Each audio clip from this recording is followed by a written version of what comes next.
Have you ever noticed how certain shapes or patterns seem to echo throughout the universe, appearing in, well, in everything from the smallest subatomic structures right up to the largest galaxies? It's like a recurring motif, you know? Yeah. A fundamental blueprint. Yeah, like the universe has its favorite shapes. Exactly. And today we're going to plunge into one of those patterns that's been captivating minds for, well, for centuries. Rah. The torus. The donut shape. The donut shape, precisely. You know, it shows up in smoke rings, ocean currents, even the very magnetic fields that shield our planet. It's a form often associated with wholeness, cyclical energy, and self-sustaining flow. Right. But we're not just admiring its beautiful geometry today. We're going to uncover a pretty radical new theory that connects it to something incredibly abstract in mathematics. You know, what's truly fascinating here, I think, is this persistent tension. You've got what we intuitively feel about these universal forms, like this incredibly widespread donut shape. And then you have the precise, often really abstract language of mathematics and physics. A bit of a disconnect sometimes. Totally. And our deep dive today is all about bridging that gap. We're taking the tortoise from being, just a compelling symbol to potentially a foundational mathematical physical archetype, a structure of necessary coherence rather than just, oh, look, another pattern we observed. Okay, let's unpack this then and get right to the core of what we're exploring. Let's do it. Our mission in this deep dive is to explore Philip Randolph Lilien's groundbreaking work. It's called Bivector Toroid Reconciliation, and it's a cornerstone of his unified coherence theory of everything, or UCTE for short. Right, UCTE. And this paper, it tackles a long-standing duality. On one side, you've got the bivector, which is, well, you'll explain it better, but it's an abstract mathematical thing, an operator. Highly abstract, yeah. And on the other side, the torus, universally observed, tangible geometric shape. Seems like worlds apart. Exactly. So our goal for you listening is to extract the most important nuggets of knowledge, the key insights from this pretty complex material, so you walk away feeling truly well-informed, and hopefully with some surprising, genuinely earned aha moments about how the universe might just organize itself. And connecting this to the bigger picture, the UCTE basically posits that the torus isn't just a metaphor for coherence. Okay. It's the necessary geometric manifestation of this mathematical entity called a bivector. Necessary. That's a strong word. It is. And this profound process, according to Lilien, is underpinned by what he calls the seed equations. We'll definitely get into those. Seed equations. Intriguing. But it raises this important question right at the outset, doesn't it? How can something so abstract, so algebraic, like a bivector, manifest as something so concrete, so dynamically active, and, well, so universal as a torus? That's the puzzle. Exactly. And we'll meticulously explore the mathematical rigor behind this claim. We'll show you exactly how the bivector's inherent properties are argued to lead directly to the toroidal form when certain conditions, these conditions of coherence, are met. So let's ease into this. Let's start with the familiar, the ubiquitous torus. As I mentioned, you really do see it everywhere. Picture a perfect glazed donut, maybe, or the elegant curl of a smoke ring expanding in the air. Classic example. Right. Or consider the swirling contained energy within a hurricane. Even the vast, diffuse shapes of spiral galaxies often show these toroidal dynamics. On huge scales? Huge scales. And you might have also heard it described in various traditions, from ancient philosophies right through to modern holistic sciences, as a fundamental energy field, or maybe life geometry. Yeah, it carries a lot of symbolic weight. It really does. It's truly an iconic shape that just seems to pop up across vastly different scales and disciplines. It suggests there's some deep underlying principle at work, doesn't it? It certainly makes you wonder. Now let's get into some specific examples that really illustrate this universality. Because it's not just metaphor. In mainstream physics, especially in cutting-edge fields like plasma physics and fusion research. Yeah, tokamaks. Exactly, tokamaks. These impressive machines, right? They're at the forefront of fusion energy experiments, championed by big players like the U.S. Department of Energy, the International ITER project. Their core function is to confine superheated plasma, that fourth state of matter, basically an ionized gas in a toroidal geometry. In that donut shape. Precisely. Yeah. And they do this using this complex interplay of toroidal and poloidal magnetic fields. And what happens? It creates a naturally stable, self-organizing toroidal flow within the plasma. So the plasma wants to be in a torus. It seems like it. It's not just engineers forcing it into that shape. It's an empirical observation. Under these conditions, plasma naturally organizes itself into these swirling, circulating toroidal patterns.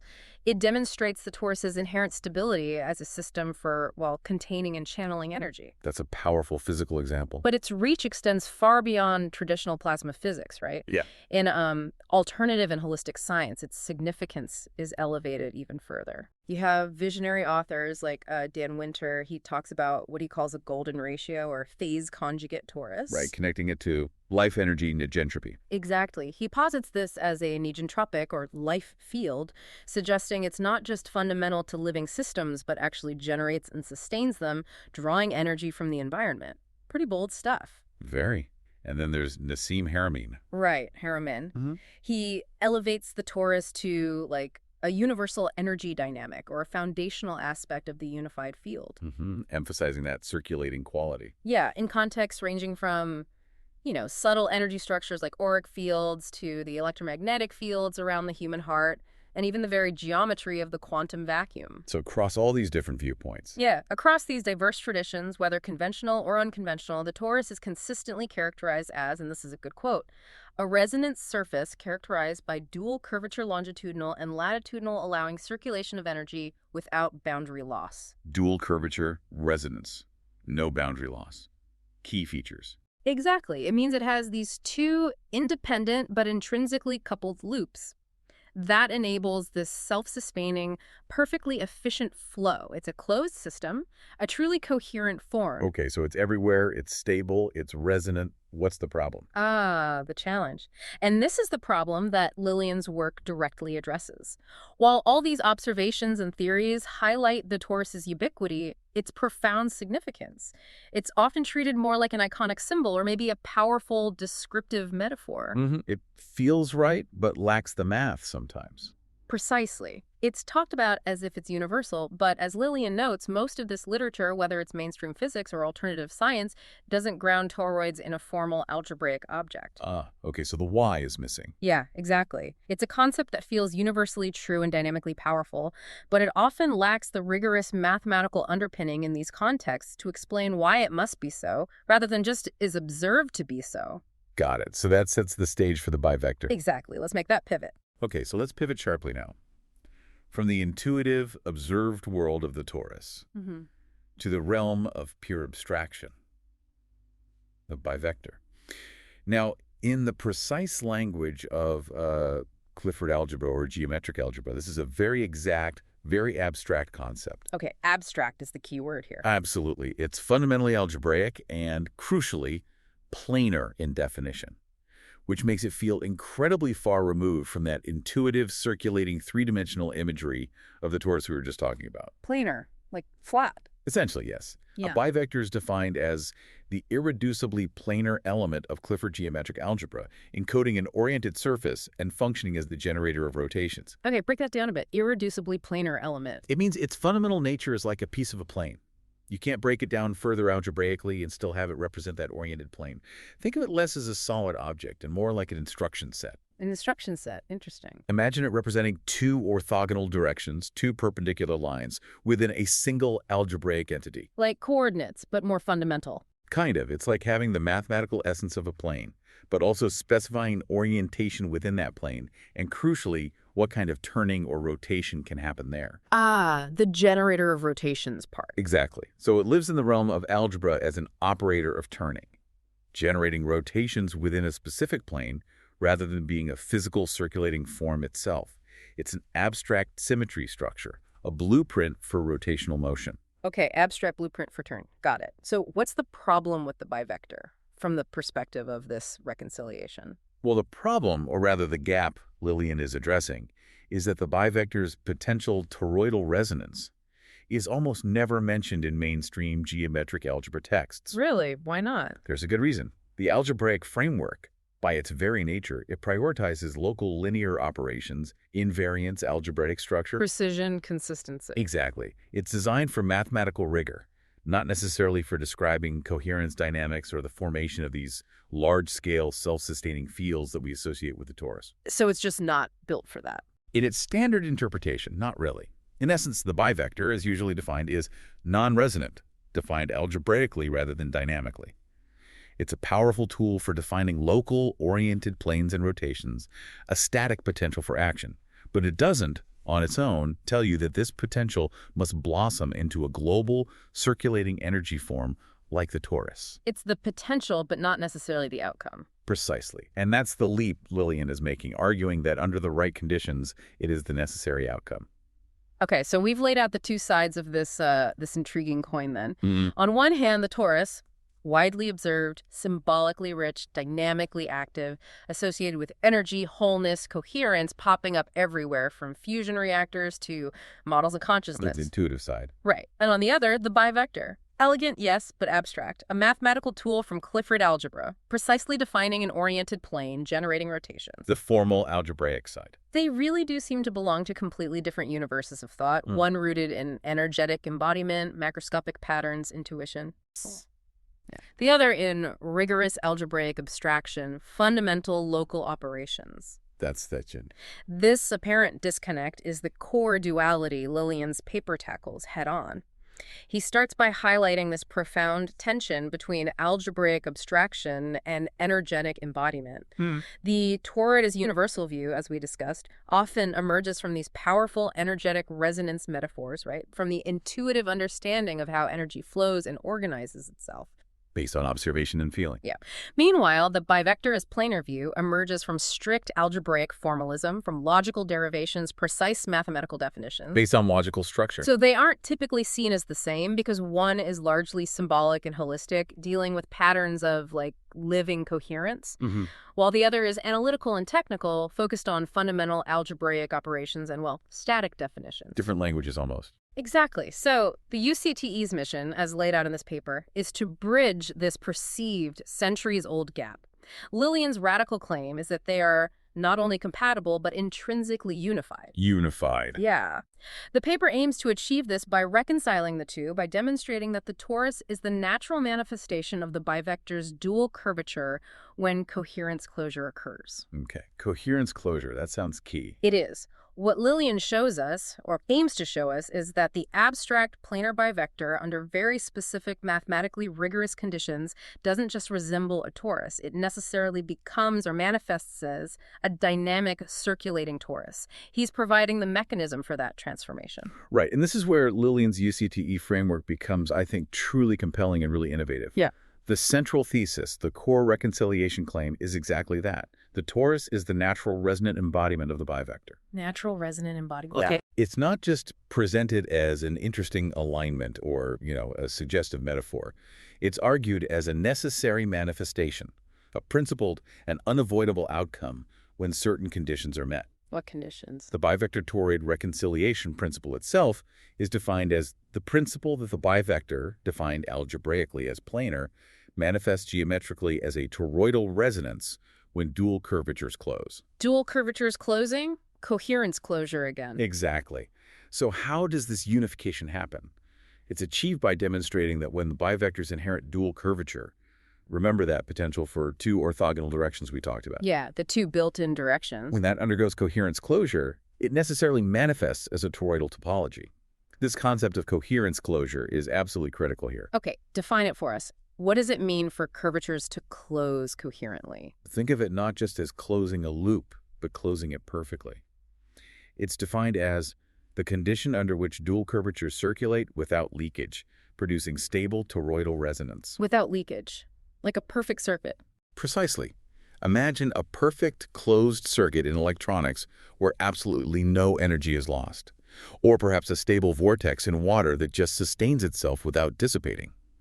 Without leakage means precisely that. The energy or information flowing along these curvatures completes its loop perfectly, reinforcing itself rather than scattering or dying out. Self-reinforcing. Yes, this self-reinforcement is what creates stable toroidal resonance. A persistent self-organizing pattern that isn't just temporary, but enduring and resilient. It's the mechanism argued to transform that abstract static potential of the bivector into a self-sustaining, dynamic, coherent form, the torus. Okay, that's a truly profound shift in perspective, isn't it? The bivector, in its most abstract algebraic definition, is this irreducible planar element. But here's where it really holds the secret to the torus, you're saying. It already encodes two orthogonal directions. Correct, embedded within its algebraic definition. Like having two potential axes of turning or curvature right there in the math, even if it's just a flat abstract concept. It's like having the instructions for two distinct rotations already contained within one mathematical entity. That's a good way to put it. Now, what does a torus inherently possess? Geometrically, exactly that. Two independent but intrinsically linked curvatures. The perfect match. Let's break down that dual curvature of the torus again because it maps so directly to the bivector's nature. First, you have the latitudinal curvature. The small loops. Right, the small circles going around the donut hole, like slicing a cucumber, maybe? Yeah, good visual. Then there's the longitudinal curvature. The big loops. The big loops circling around the large central axis of the torus like a hula hoop around the donut itself. These two curvatures are independent, right? You can travel along one without immediately moving along the other. But they're also intrinsically linked together. They define the entire continuous toroidal surface. The torus is, in essence, a manifested bivector surface. Two orthogonal curvatures folded into a single continuous geometry. Wow, so it's a physical form of those two directions. That's the argument. The UCTE argues that the torus is the natural geometric realization of the bivector because it simultaneously carries two independent but linked curvatures. This matches the bivector's algebraic property of combining two oriented directions at once. Okay, so the duality in the bivector finds its perfect expression in the torus. Exactly. It's this inherent duality in the bivector, this algebraic property of combining two distinct yet integrated oriented directions that finds its perfect, most coherent geometric expression in the torus. So we have these two aspects then, the planar bivector and the toroidal manifestation. Right. The planar aspect is what Lilien calls the algebraic seed, the abstract symmetry structure, the projected algebraic essence of the bivector. In its pure algebraic definition, it's irreducibly planar. That's the static potential. The starting point. Then the toroidal aspect, that's the dynamical resonance form, the resonant embodiment, where these two directions circulate energy coherently without loss. It's the embedded, curved realization of the bivector, the dynamic actualization. Potential becomes actuality. Right. And the resolution to that apparent contradiction, how can a planar thing become curved, is that the bivector's fundamental identity is a plane. But when curved and folded in space, it naturally expresses itself as a torus. It's not losing its identity. It's expressing its fullest potential under these coherence conditions. Interesting. So it maintains its planarity locally, maybe. That's a good way to think about it. Lilien uses an analogy which I find really helpful. He says, think of it like a map of the Earth. It's planar, but it encodes the sphere. Likewise, a bivector's algebraic plane encodes the possibility of folding into a torus. Ah, okay. The flat map contains the information of the curved sphere. Exactly. The map, though flat, contains all the geographic information needed to describe a sphere. Similarly, the bivector's abstract planarity holds the inherent potential and information required for it to fold into the precise geometry of a torus, especially when conditions of coherence are met. That helps clarify it.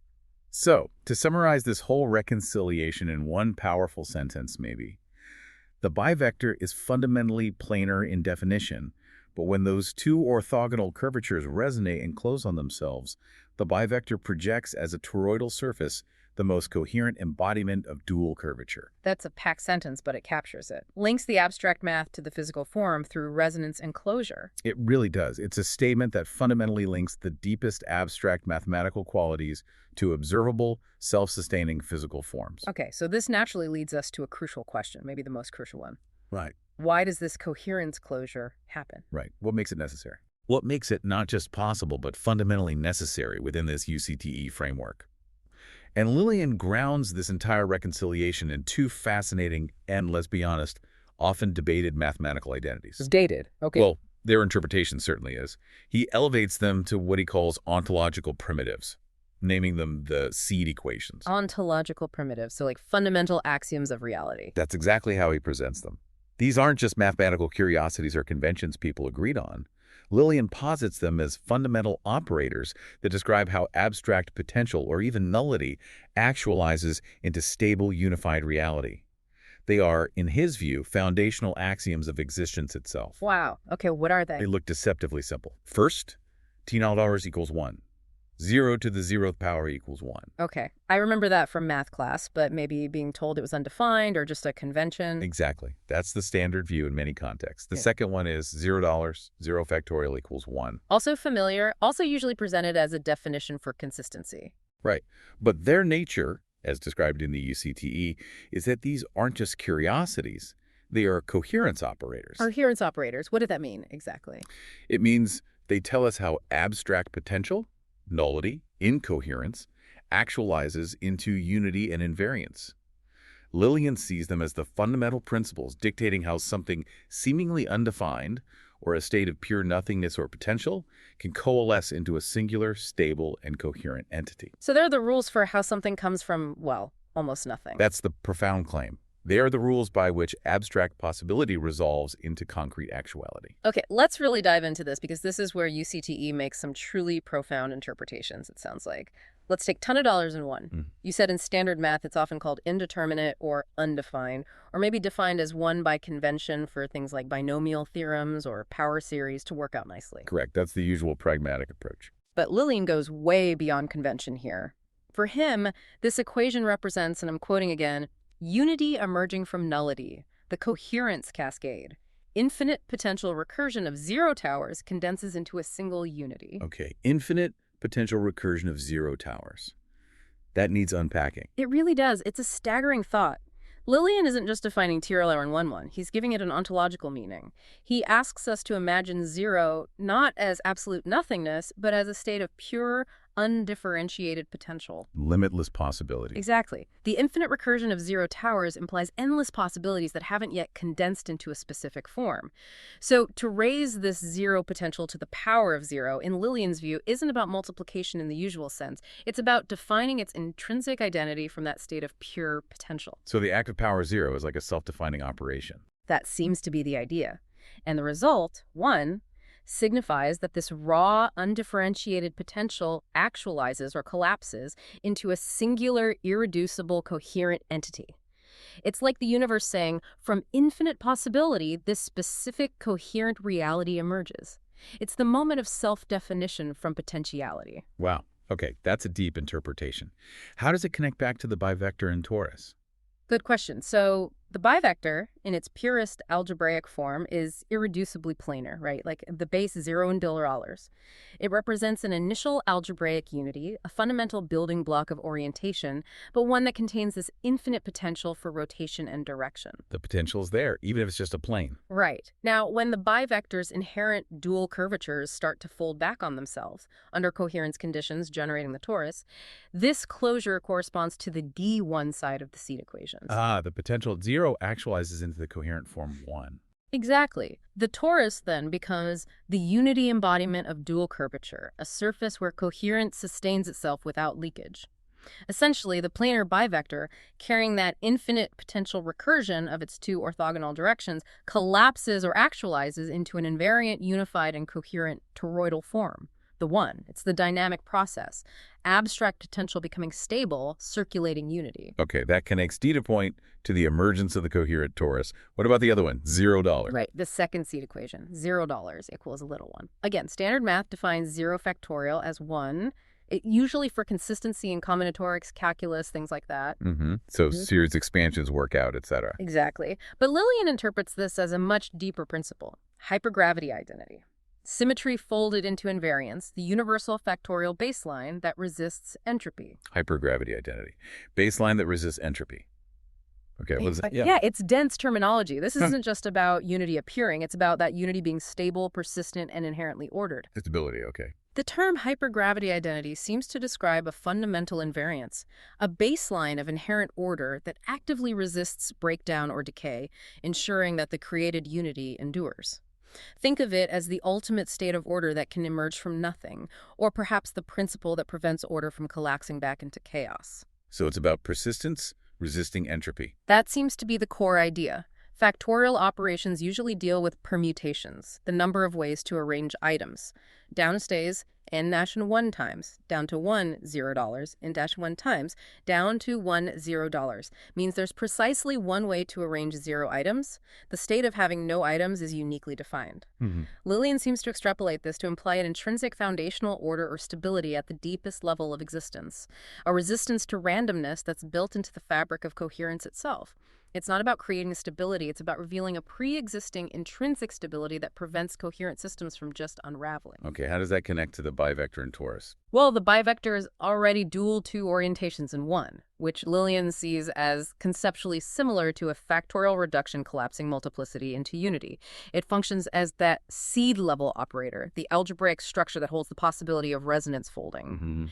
When this bivector manifests as a torus, the $0 verifies that the factorial collapse guarantees stability, ensuring that the toroidal loop doesn't unravel. So it locks in the stability of the torus form. That's the idea. It grounds the toroidal loop as a stable resonance field, actively resisting entropy and ensuring persistent self-sustaining coherence. It's the principle that gives the torus its intrinsic robust stability, preventing its circulating energy from dissipating or its form from falling apart. It underpins the persistence of the coherent state. Okay, so $2 is about the emergence of unity coherence. Yeah. And 0 is about the stability and persistence of that coherence. That seems to be a good summary. So bringing these powerful concepts together, what does this all mean for the bivector toroid reconciliation? These seed equations aren't just abstract ideas or clever mathematical conventions. Lilien argues they're the ontological engine driving the reconciliation. The fundamental why. Exactly. They tell us why a bivector must manifest as a torus under coherence conditions, providing the fundamental axiomatic grounding for this transformation. The seed equations function as unity operators, collapsing null recursion into invariance and grounding the toroidal loop as a stable resonance field.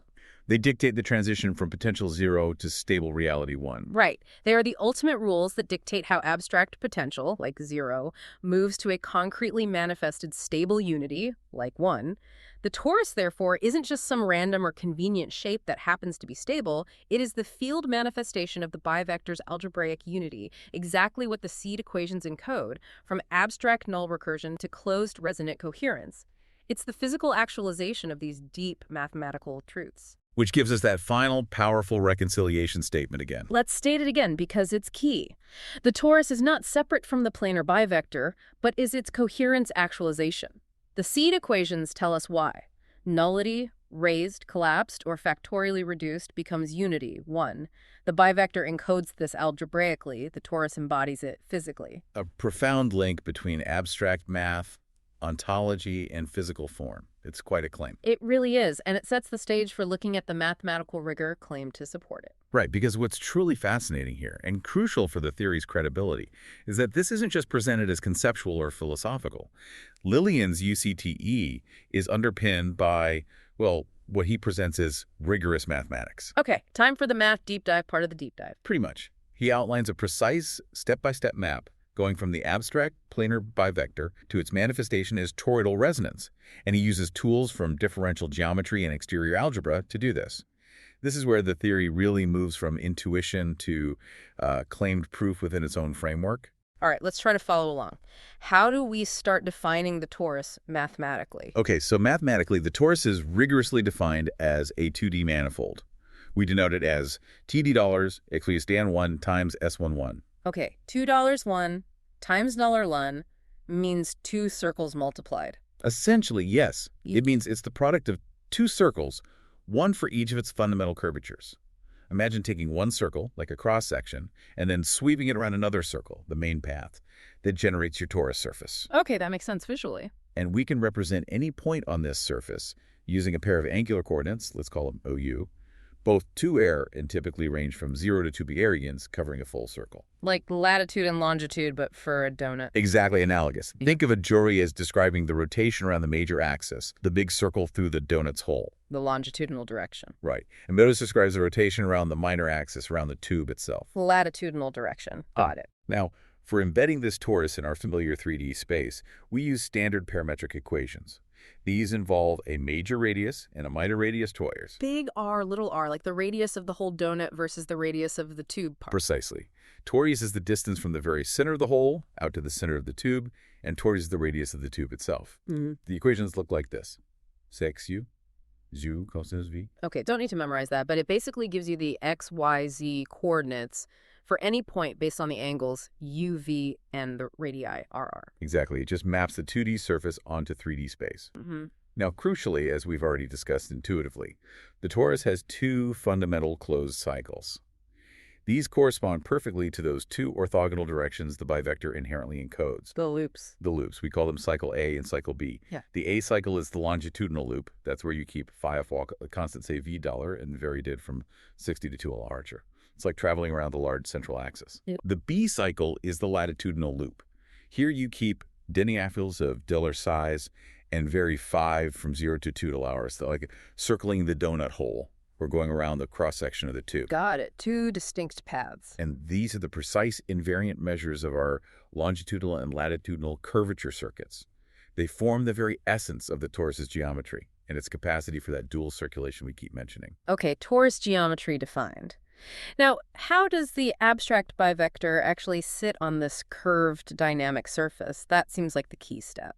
It absolutely is. This is where the mathematical precision really shines, providing that rigorous bridge we've been talking about, connecting the abstract algebraic definition with the concrete bending geometry. Right. So in a manifold context, which again is just a space that locally looks flat like Euclidean space, but globally can be curved like our torus surface, the coordinate-free equivalent of a bivector is something called a two-form, usually written as omega. A two-form, what does that do? This two-form is the mathematical tool that precisely captures the concept of an oriented area element, even on a curved surface.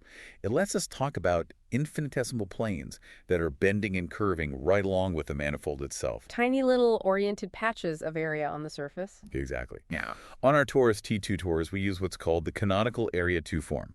Given the radii 3 in dollars and our coordinates 2 and $1, this two-form is expressed as omega plus arcus v do edge dv war. Okay, another equation. Let's break that down intuitively again. What's the do wedge dv part? That sounds like the bivector thing. It is. Lilien identifies this specific omega as the toroidal version of a planar bivector.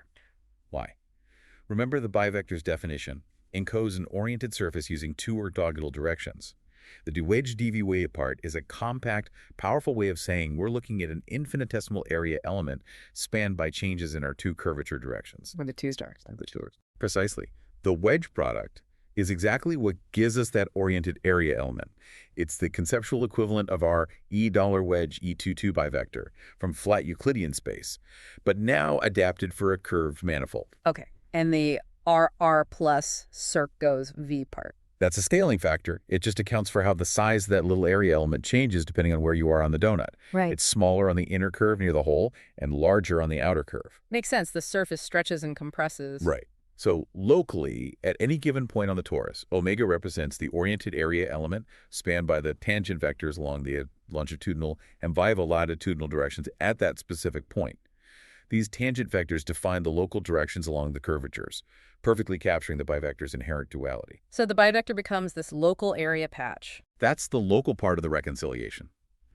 The abstract planar bivector seamlessly transforms into this local surface element 6 to dollar wedge, which is what omega describes, at each and every point of the torus.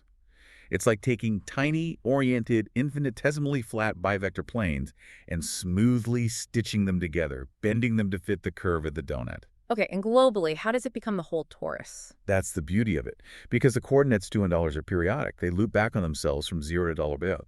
These local planar elements, these curved bivectors, inherently close up into the toroidal surface. Ah, the looping coordinates force the closure. Exactly. This periodic closure is what creates the continuous, self-contained geometry of the torus. It's presented as a beautiful, rigorous demonstration of how algebraic planarity, the bivector, when embedded in a curved space with periodicity, naturally embodies itself as a closed dynamic surface, the torus. Okay, that's a clearer picture of the mapping. Now, what about the coherence part mathematically? How do you define that no leakage circulation? Right, that's the next crucial step. What exactly constitutes coherence closure in these rigorous mathematical terms? How do we precisely define the conditions under which energy or information circulates without loss? thereby defining that stable toroidal resonance. Yeah. Lilien specifies this using differential forms again. Okay. First, we need to represent the flow itself, the flow of energy, information, whatever is circulating, along the two fundamental directions of the torus. We use something called a one-form field for this. Let's call it alpha. Alpha. Yeah, one form for flow. Right. It can be written as alpha AUV do plus BUV dVr. Here, AUV UVD are just functions that describe the strength and direction of the flow in the view longitudinal and latitudinal directions at every single point OVDR.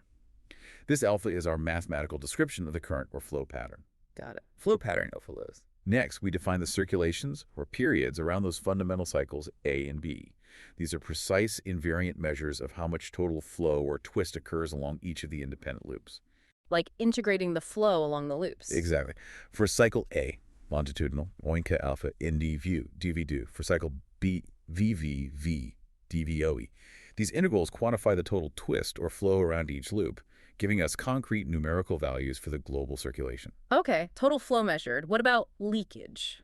That comes from the field strength, or curvature density. You can think of it as the local vorticity, or maybe the source and density of the flow. It's given by another two-form, let's call it phi for us, and you calculate $5 by taking the exterior derivative, denoted d, of our flow one-form alpha. The exterior derivative sounds like calculus. It's a generalization of curl and divergence from vector calculus, adapted for manifolds. So 5 at d at alpha. In coordinates, it looks like 5 ud intuus partial u b partial a do widge dvd. This 5 re is a bivector value density.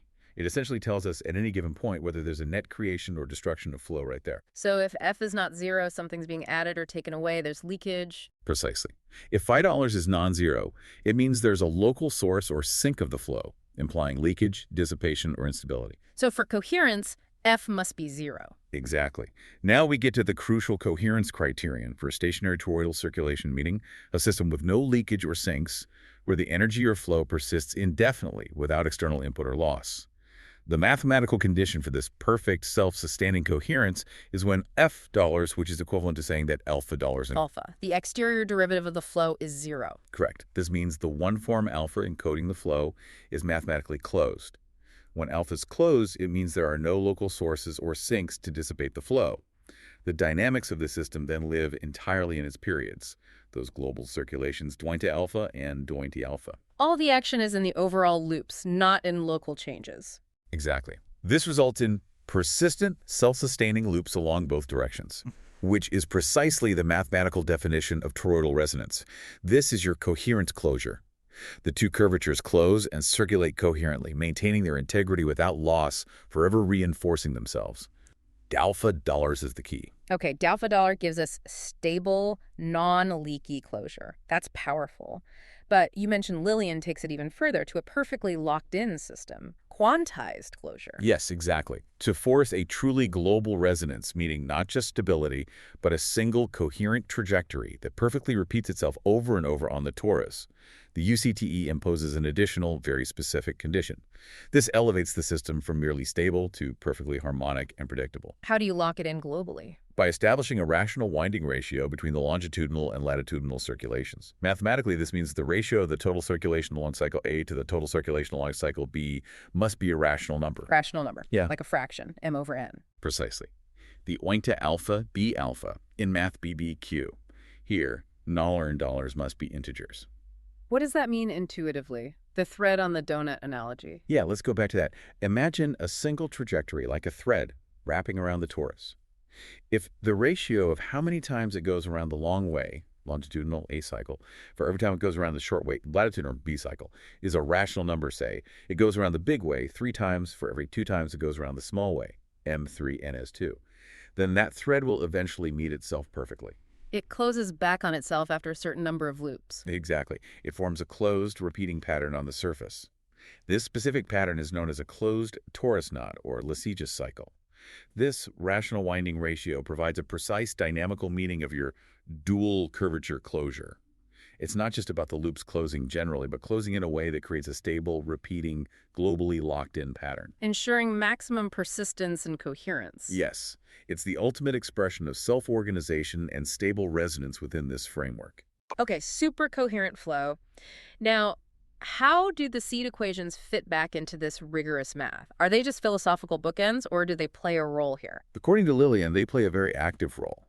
If we connect this back to the bigger picture, the seed equations aren't just abstract philosophical statements that kick off the theory. They actively function as powerful selectors and constraints within this rigorous mathematical structure.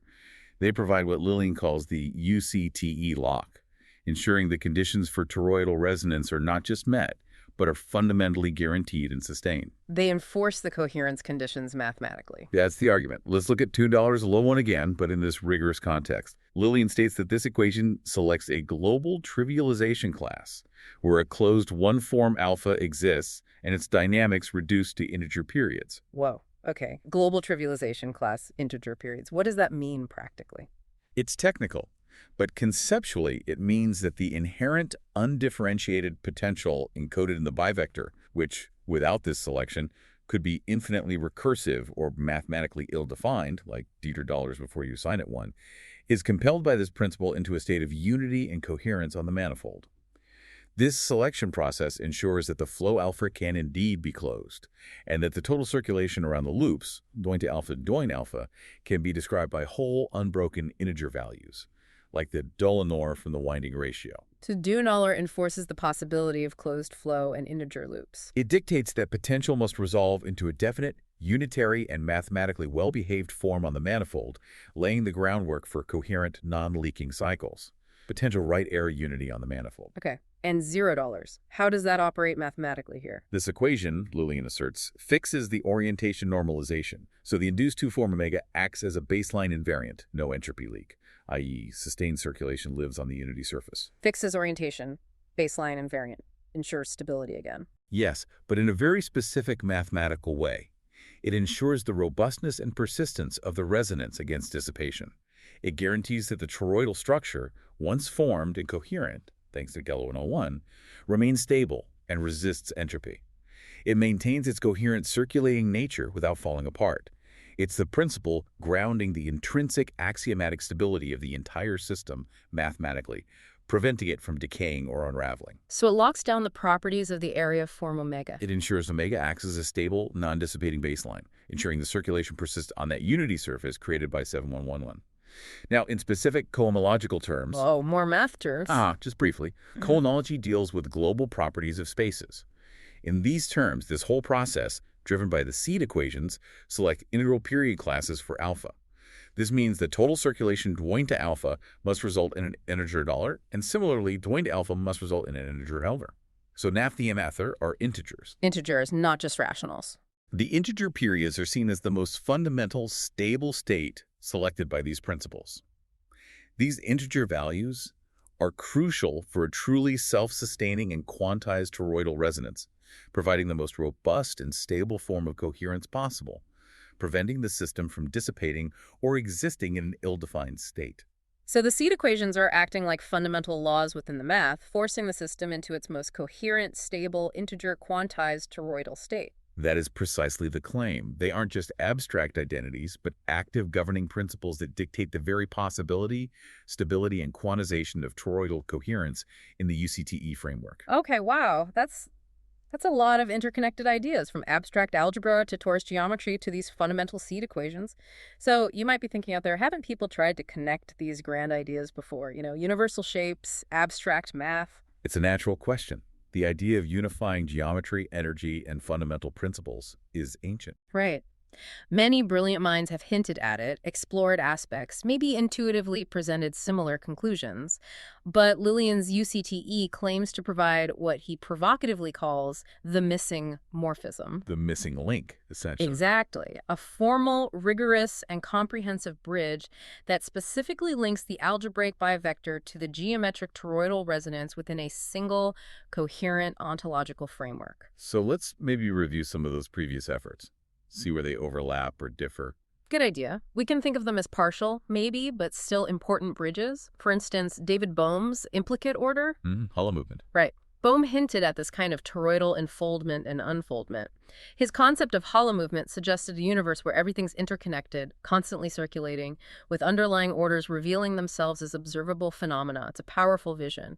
But his work was generally not cast in Clifford bivector terms. He didn't formally link these ideas to the precise algebraic definition of a bivector or the specific mathematical mechanism of its transformation into a torus that Lilien focuses on. Different language, different focus? Yeah. Okay. Who else? How about Roger Penrose's twistors? Another powerful mathematical framework, especially for quantum gravity and space-time. Right. Twistors are sometimes visualized as having toroidal or spinorial structures, and they can involve compactified geometries. But again, the framework was not reconciled with the universal energy toruses as a necessary manifestation of bivector curvature in the way Lilien argues. It's a different mathematical path with different goals, right? More about conformal invariance fundamental fields. Exactly. Not specifically focused on the emergence of coherent geometries from bivectors via resonance. Then we have the work of alternative researchers like Dan Winter and Nassim Haramein, who we mentioned earlier. Right. They explicitly focus on the torus as universal. They do. They explicitly claim the torus is a universal energy or field form, often with compelling visuals, detailed energetic interpretations, a strong focus on self-organization.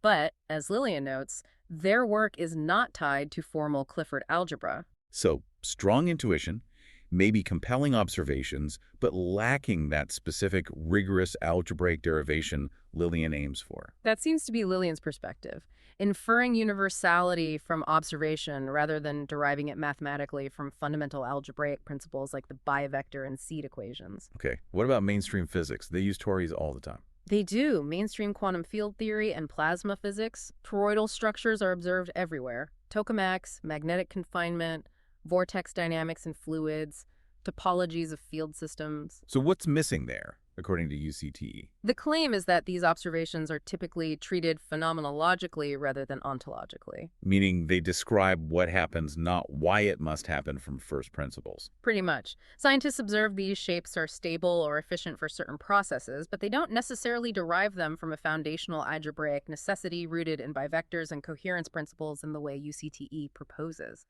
It's a description of behavior, often very sophisticated, but not necessarily a deep explanation of inherent form based on these specific UCTE ideas. And finally, what about mainstream math itself? Clifford algebra, differential geometry. Surely they can put bivectors on tori. Absolutely. In mainstream Clifford geometric algebra and differential geometry, it's perfectly possible to allow for bivectors, or their equivalents, two forms, to exist on a torus manifold. We just discussed the math for it, like two forms on two $2. So what's the UCTE edition? The crucial distinction Lilien makes is that the existence of frameworks doesn't by itself require those planes to close into toroidal surfaces.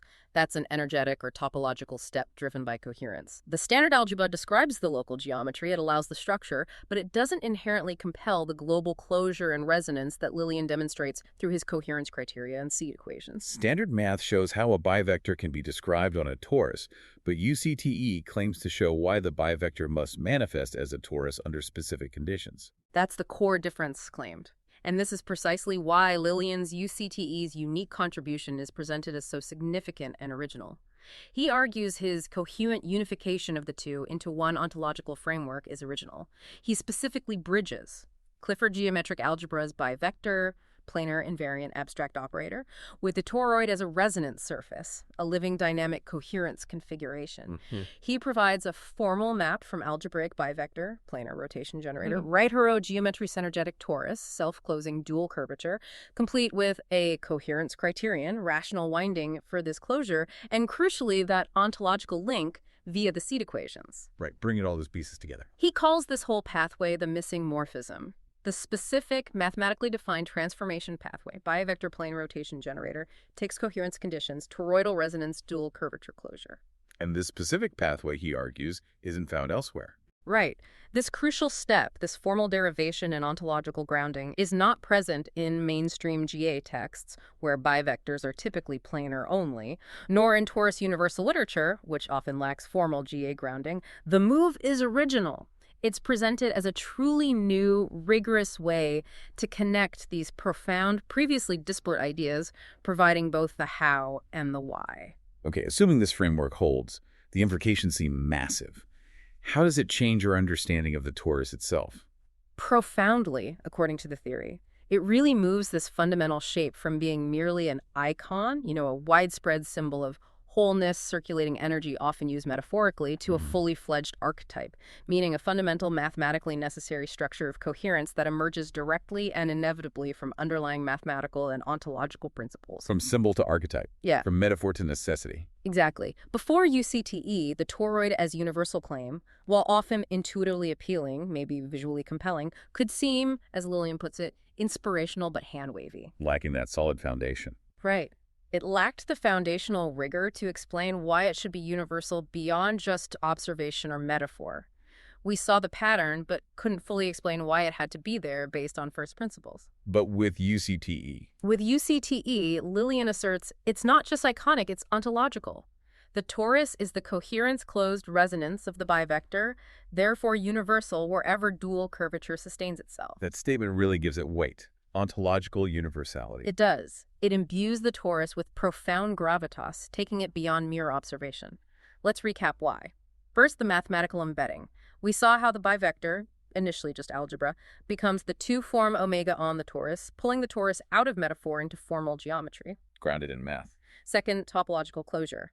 The torus's two fundamental cycles, A and B loops, are shown to be exactly the two orthogonal directions the bivector encodes. It's a structural requirement, not a coincidence. The structure fits perfectly. Third, the coherence criterion. Those rigorous conditions, rational winding, mean the torus isn't just a shape, but a mathematically derived resonance solution, a stable, self-sustaining flow configuration that resists dissipation. It's dynamically stable by definition. And fourth, the seed equations. Those ontological operators provide the ultimate justification for why such coherence closure appears universally. They argue that null recursion fundamentally collapses into stable, self-sustaining unity resonance. This bridges symbolic universality with algebraic inevitability. Bringing intuition and rigor together. Exactly. So in essence, the UCTE framework doesn't dismiss our intuition about the torus. It aims to refine and elevate it. What was once a cultural symbol of wholeness now emerges as a mathematical physical archetype of coherence. The symbolic intuition is not dismissed but refined and elevated. It's revealed as not mystical excess, but an intuitive recognition of a deeper ontological principle. So the torus isn't just beautiful or efficient. It's presented as a fundamental, inescapable consequence of how coherence itself actualizes from abstract mathematical and ontological principles. That's a big shift. It's a huge shift in perspective. So what does this all mean for you listening and how you might see the world around you? The implications of this UCTE framework, if correct, would ripple across disciplines, offering new explanations, opening up entirely new avenues of inquiry. It's a unification that potentially offers a fresh lens on reality. Where might we see these ripples? Well, in physics, the theory claims to explain why toroidal confinement is natural across plasma, vortex, and field systems. It moves beyond just observing that toroidal structures work well for confinement. Instead, it provides a potential foundational theoretical explanation rooted in algebraic and ontological necessity for why these shapes are so ubiquitous in energetic systems. A deeper, more unified understanding, suggesting they aren't just convenient but fundamentally required by coherence itself. Okay, deeper why for physics observations. What about life sciences? For consciousness in biology, the UCTE framework could potentially ground torus's life motifs in formal algebra rather than loose metaphor. Concepts like the torus field of the heart or the energetic auric torus, often relegated to speculation or symbolism, now gain a potential rigorous algebraic and geometric basis within this theory. This could, maybe, unlock entirely new, quantifiable ways to model complex biological and conscious systems, integrating them into a broader physical framework. That's speculative, but implied. Connecting the energetic models with formal math. Interesting. And for math itself. In mathematics, this work claims to extend Clifford Algebra from static planar objects into dynamic resonance embodiments. Traditionally, Clifford Algebra deals with abstract, invariant planar elements and their operations. Lilien's work shows how these fundamental elements, under specific conditions of coherence, dynamically manifest as complex circulating geometries. So it adds dynamics and embodiment to the algebra. Right. It opens up potential new frontiers for applying geometric algebra, allowing it to describe not just static structures, but potentially dynamic, self-organizing systems governed by coherence principles. And the bigger picture, the overall integration. More generally, this framework offers a potentially profound integration of knowledge. It rigorously connects aspects of Clifford algebra, differential geometry, topology, with deep ontological coherence principles via the seed equations. In doing so, it aims to bridge mainstream physics with holistic traditions that exalt the torus as universal. Finding common ground between intuition and formalism. Exactly. It suggests a potential fundamental unity underlying seemingly disparate ways of understanding the universe, providing perhaps a common language where ancient intuition meets modern mathematical necessity, maybe revealing deeper layers of reality. What's truly fascinating here, as we sort of bring this deep dive towards a close, is how this UCTE framework, as presented by Lilien, has taken us on this journey. Right from the incredibly abstract, the planar bivector, just an algebraic generator of rotation, through the rigorous mathematics of coherence closure, dollar lining ratios, all the way to potentially understanding the universal dynamically resonating shape of the torus. It connects the dots in a very specific way. It does. And within this framework, the torus is no longer just a beautiful, efficient form. It's presented as an inescapable consequence of fundamental algebraic and ontological principles. The UCTE framework provides a comprehensive, formal basis for understanding precisely why the torus appears universally wherever dual curvature sustains itself. It attempts to elevate a pattern from just observation to a derived necessity. So what does this all mean for you, our curious listener? Hopefully you've just gained a whole new lens through which to view the world, a lens that connects the most abstract mathematical ideas to the most concrete, observable patterns in nature. That iconic torus shape you see everywhere, in a smoke ring, in a galaxy diagram, maybe referenced in spiritual texts, now, through the lens of UCTE, carries the potential weight of mathematical necessity. It's presented not just as a symbol, but as an archetype, a coherence-closed resonance that is universally present wherever dual curvature sustains itself. You now understand the rigorous journey claimed from abstract algebraic potential to embodied, circulating, and stable unity. It gives that shape a whole new depth. It really does. And this deep dive into the bivector toroid reconciliation, it makes us wonder, doesn't it? What other symbols or intuitive patterns we see in nature, perhaps those we currently dismiss as mere metaphor or coincidence, might be waiting for their own rigorous mathematical and ontological reconciliation? Where else might this kind of unification apply? Exactly. Where else might we find profound underlying unity emerging from what seems like nullity, or from disparate traditions and observations, just waiting for the right seed equation, the right mathematical key, to reveal its inherent necessity and its profound elegance?